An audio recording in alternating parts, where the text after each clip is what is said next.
Paz do Senhor.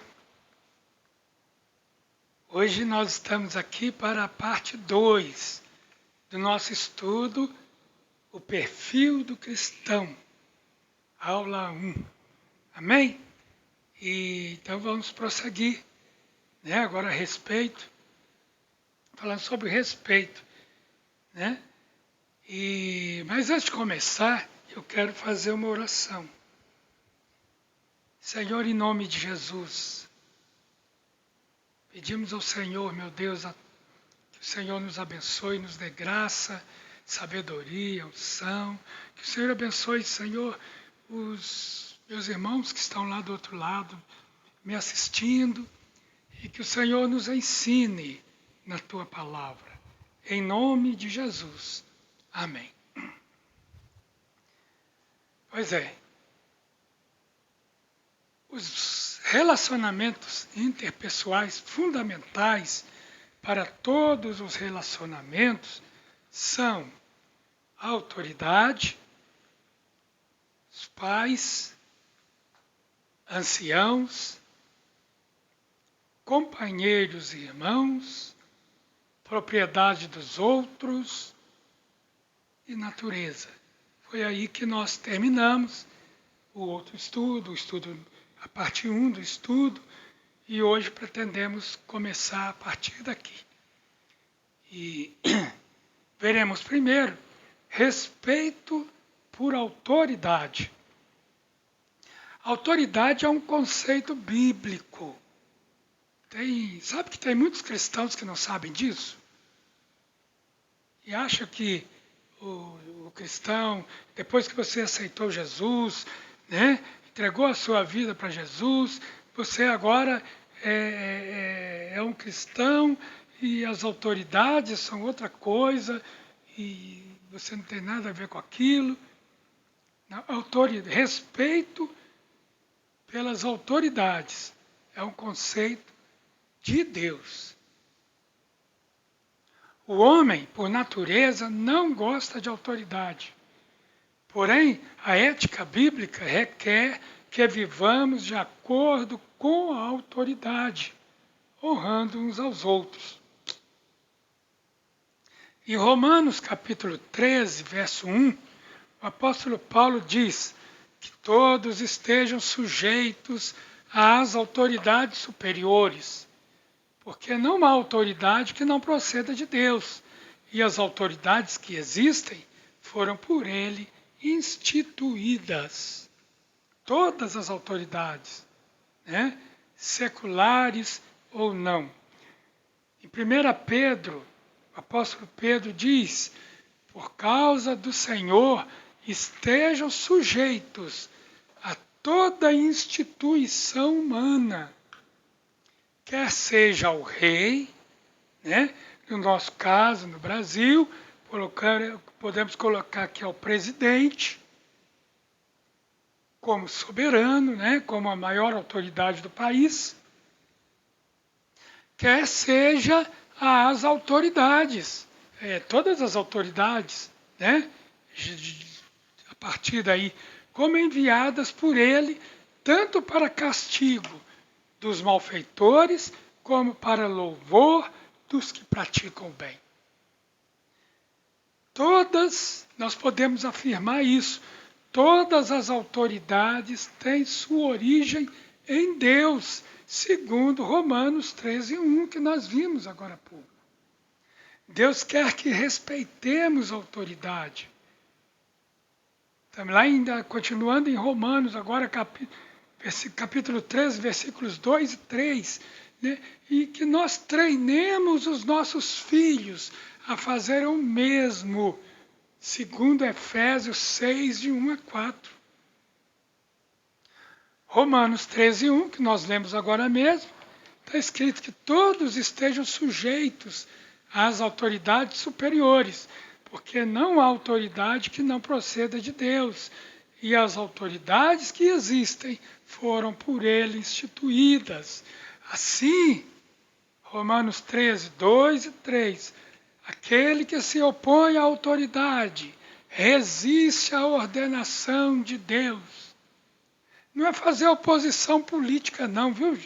Lá do partido político, a oposição na Câmara, né? No Congresso Nacional, não é isso. Então, aquele que se opõe, nas nossas leis aqui no Brasil, nós temos o Congresso Nacional, nós temos as câmaras, as assembleias legislativas nos estados, nós temos as câmaras dos vereadores nos municípios, e nós temos eleições, né?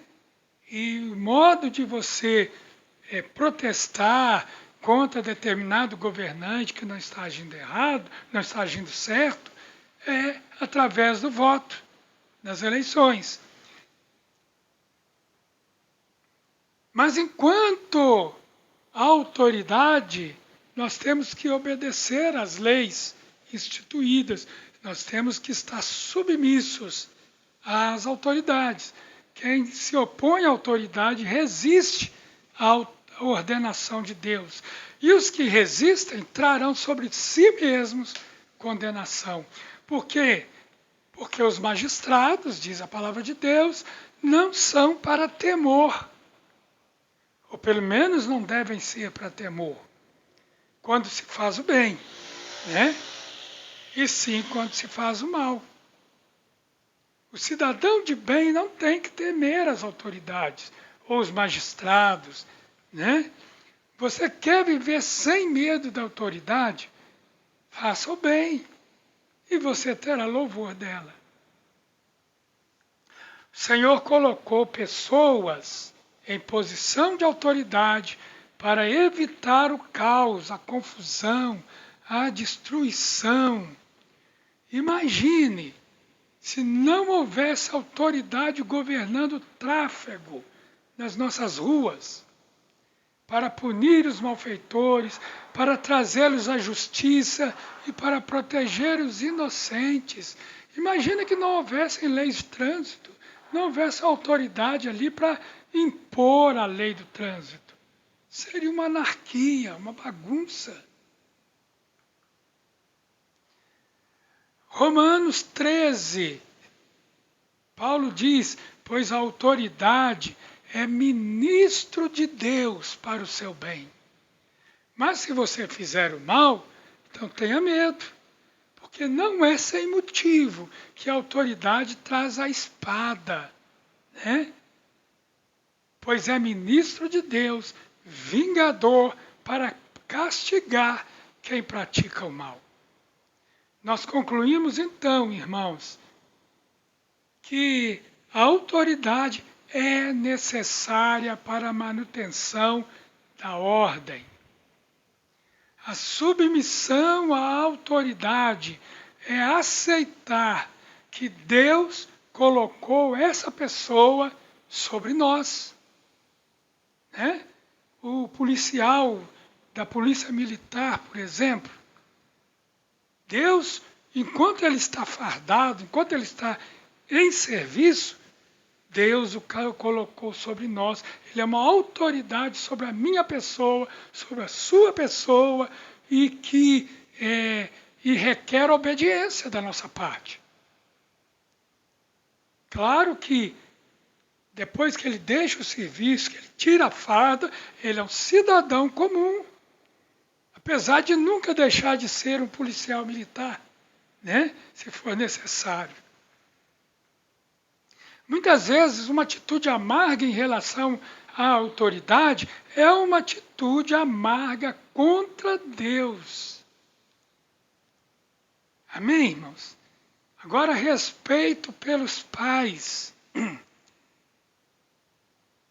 Ensinar os filhos a respeitarem e honrarem os pais é fundamental no ensino sobre respeito às outras pessoas. Este mandamento está associado a uma promessa. Consequentemente, a desonra também está ligada a uma maldição. Quantos filhos, né, vão mal na vida por estarem sempre desrespeitando seus pais. Os que desonram seus pais receberão o peso do julgamento de Deus. Provérbios 30 diz: os olhos de quem zomba do pai ou de quem nega obediência à sua mãe, corvos do vale os arrancarão, e pelos filhotes da águia serão comidos. Os filhos, agora, olhando pelo outro lado, os filhos não obedecerão, respeitarão ou honrarão automaticamente seus pais. Essas atitudes são contrárias à sua natureza, são contrárias à natureza da criança que quer experimentar, que quer desafiar, né? Faz parte da sua natureza. Eles precisam receber treinamento e orientação. Os pais são governadores designados por Deus para administrar as almas dos seus filhos. Compete aos pais ensinar para os filhos o que é certo e o que é errado, o que pode e o que não pode.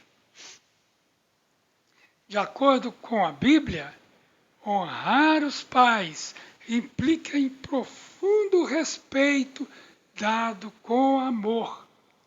Honrar por dever não anula a honra.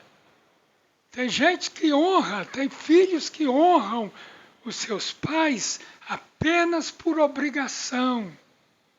Não anula a honra, mas anula a santidade da honra e a intenção original de Deus de que os filhos honrassem seus pais por reverência, por amor, né? Por gratidão. Deus nos chama a um relacionamento de discipulado com os nossos filhos, para levá-los da inocência e estultícia à maturidade e sabedoria. No livro de Provérbios está escrito: filhos, escutem a instrução do pai, estejam atentos para que obtenham o entendimento, porque eu lhes dou boa instrução. Não abandonem o meu ensino. Quando eu era menino, diz o autor dos Provérbios, em companhia do meu pai, uma criança inexperiente, mas única aos olhos de minha mãe, ele, meu pai, me ensinava e me dizia que o seu coração retenha as minhas palavras, guarde os meus mandamentos e você viverá. Adquira a sabedoria, adquira o entendimento. Não se esqueça, nem se afaste das minhas palavras. Não abandone a sabedoria e ela guardará você. Ame-a e ela o protegerá. O princípio da sabedoria é: adquira a sabedoria, sim. Com tudo que você possui, adquira o entendimento. E assim nós chegamos ao fim da segunda parte deste estudo. No próximo estudo estaremos estudando ou falando a respeito do respeito por idade. Amém, irmãos? Que o Senhor te abençoe. Em nome de Jesus, e até o próximo estudo, na próxima semana, se o Senhor assim o permitir. Amém.